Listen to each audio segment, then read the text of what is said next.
The movie starts in the year 1962 on an Italian ocean liner named Grozza. A singer named Francesca is entertaining the guests as they enjoy the night dancing with their loved ones. Amid the crowd, a little girl named Katie sits alone because she doesn't have a partner to dance with. The captain of the ship notices this and brings her to the dance floor. The lively party quickly turns into a dreadful one when an unknown hand lifts a lever that tightens a wire cord. The wire then snaps and whips across the dance floor, bisecting the passengers and crew. Their bodies thump onto the ground one after another, creating a bloodbath. The only person left alive on the dance floor is Katie. Since the wire couldn't get her because of her height, the scene cuts 40 years later. A salvage crew of 6 people is rescuing a random vessel from the sea. Captain Murphy leads his team and successfully brings the ship to shore. The group then goes to a pub to celebrate, where they are approached by an old acquaintance named Jack. Jack also works in the marine business and has heard about a ghost ship from 1962. Rumor has it that the ship contains a chest of gold that has been missing for half a century. The person who brings the ship to shore gets to claim whatever is in it. This sparks the crew's interest, and they set off to look for the ship on their salvage tug the next day. After a few hours long trip, they reach the destination, but the tracker shows no ships around the area. They check if it is working properly and come to the conclusion that the report was fake. Just when they are about to turn around, they catch sight of a massive commercial ship in front of them. Their boat slams into the ship, but luckily the impact is not damaging. After dwelling on who gets to go inside first, Jack and a crewmate, Greer, stay behind while the other 4 enter the ship. Only seconds after their arrival, the group starts experiencing paranormal activities. First, they hear random noises, then they see things moving through the dark corner. They blame it on the wind and keep moving, but behind them, a Scrabble board moves on its own and forms the words, "Welcome aboard."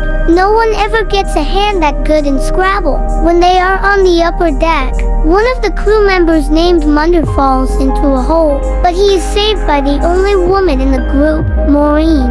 As she tries pulling him up, the little girl Katie suddenly appears in the background. She disappears within seconds, not giving Maureen a chance to comprehend whether she was real. The incident makes her feel uneasy, but she doesn't tell anyone about it. A little further on, the group discovers a digital watch on the floor. Since these kinds of watches were not a thing in 1962, they theorize that someone has been on the ship before them. After that, the captain decides to continue the search the next day since the ship is massive. When Maureen is alone at night, Jack approaches her. He senses that she is tense after saving Munder earlier. Upon finding out about the little girl, Jack goes quiet for a few seconds. He seems to know something but doesn't show it on the outside. Instead, he suggests that Maureen get more sleep to get rid of the hallucinations.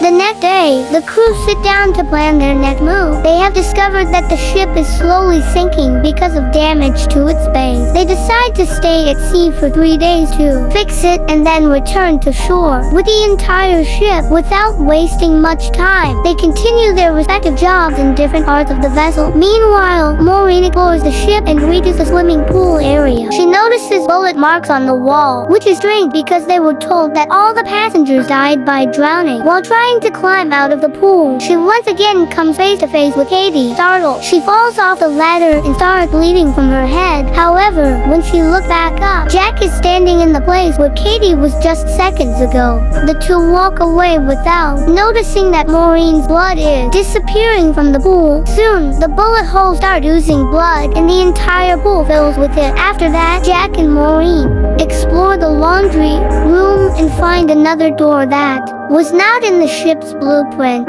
Upon opening it, they are pushed by a force of water, which also brings mutilated corpses out of the locked room. Both Jack and Maureen panic and try to run away. However, the door they came through locks on its own, leaving them no option but to go further into the ship. In the meantime, Captain Murphy ends up in the captain's lounge. He finds an open bottle of alcohol, but while trying to take a sip, he sees the ship's actual captain in the mirror. The glass drops and shatters as Murphy runs away in fear, unaware of the paranormal activities. Greer is minding his own business when he hears someone singing.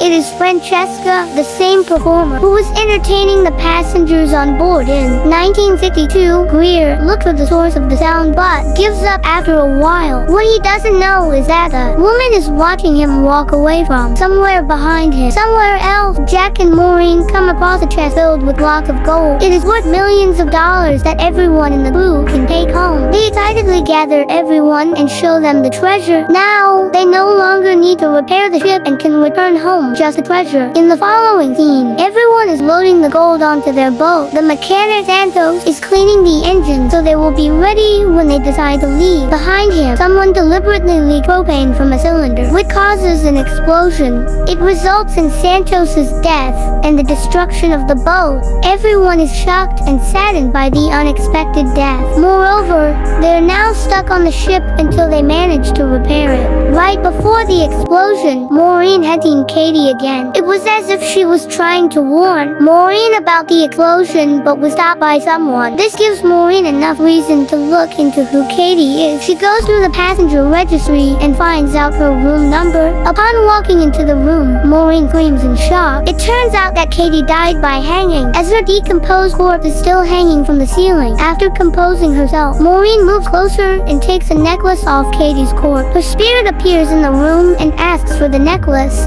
Maureen tries handing it to her, but it goes right through her palm. It is now clear to her that the little girl is not human. In the kitchen, two crew members find fresh meals. They do not question it before devouring half of the food. Initially, it tastes amazing, but after a while they smell a horrible scent. On checking, they see that the food has turned into maggot. Both of them panic and start vomiting in disgust. Then there is Greer, who is in the ballroom. Everything is normal until, all of a sudden, the place transforms into how it looked before the wreckage. The guests surround him and act as if they are at a typical party. Moreover, Francesca seems to have a special interest in him. She flirts with him and manipulates him into kissing her. Even though he has a fiancé waiting for him at home, after the kiss, he is already too deep to back out. Francesca starts undressing, and he follows her, hoping to end up in her room, but instead, he falls from a high platform and dies. This is a metaphor for where cheating gets you in life. The beautiful woman then reveals her real,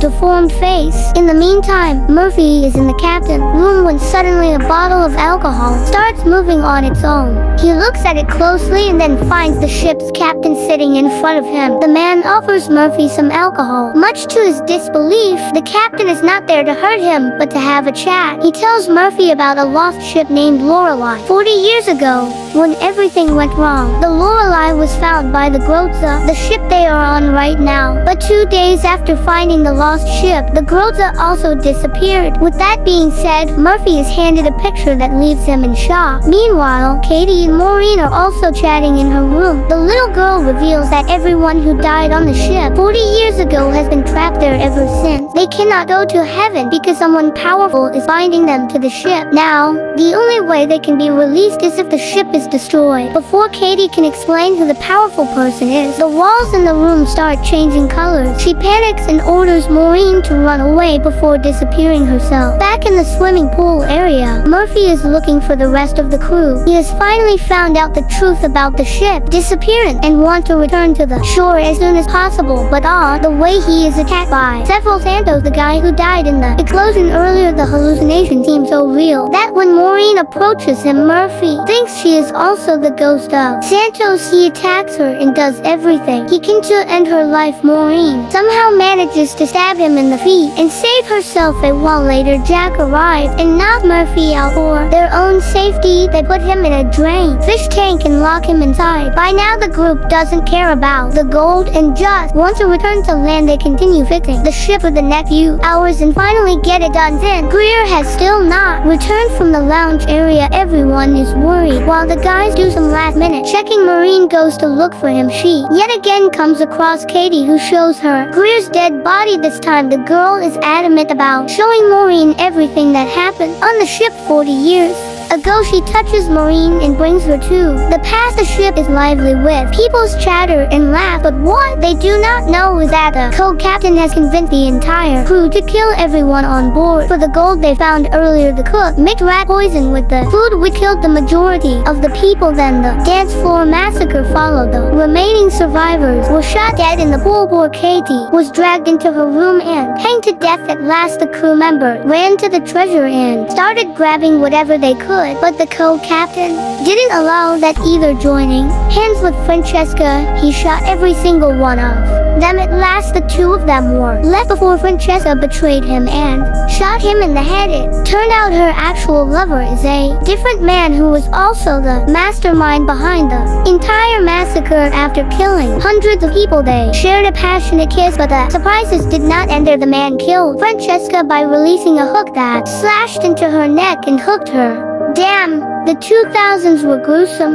In the end, the man is revealed to be none other than Jack. He is the demonic spirit of a dead sinner. His job is to make people sin and then kill them so he can bring their souls to hell. Everything makes sense to Maureen now. Jack was the one who told them about the ship in the first place. He also appeared out of nowhere when Maureen saw Katie in the pool. Moreover, he had been telling her to forget about Katie every time she mentioned her. Maureen suddenly remembers Murphy, but when she reaches him, he has already drowned and died in the aquarium. She quickly goes to the others to warn them about the murderer on board. Munder is scuba diving in the flooded engine room to fix something. She wants to follow him, but the pipes fill with blood, indicating that he has also died. It turns out that someone pulled him into the gears and ground him to death.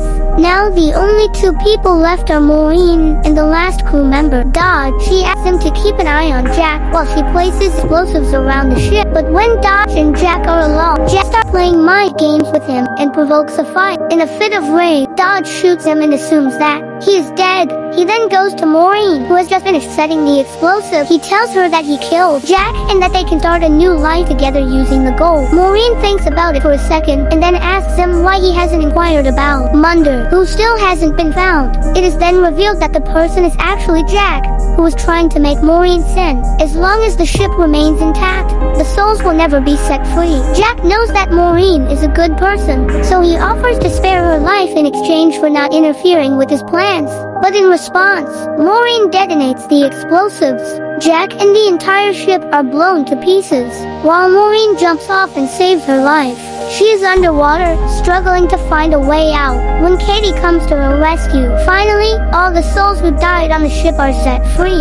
The next morning, a cruise ship finds Maureen floating on a box, and she is rescued. As she is being taken away in an ambulance, she notices a crate of gold being loaded onto a cruise ship. Jack has somehow been resurrected and is planning to continue the cycle of sin. The movie ends as Maureen screams, and the ambulance door closes.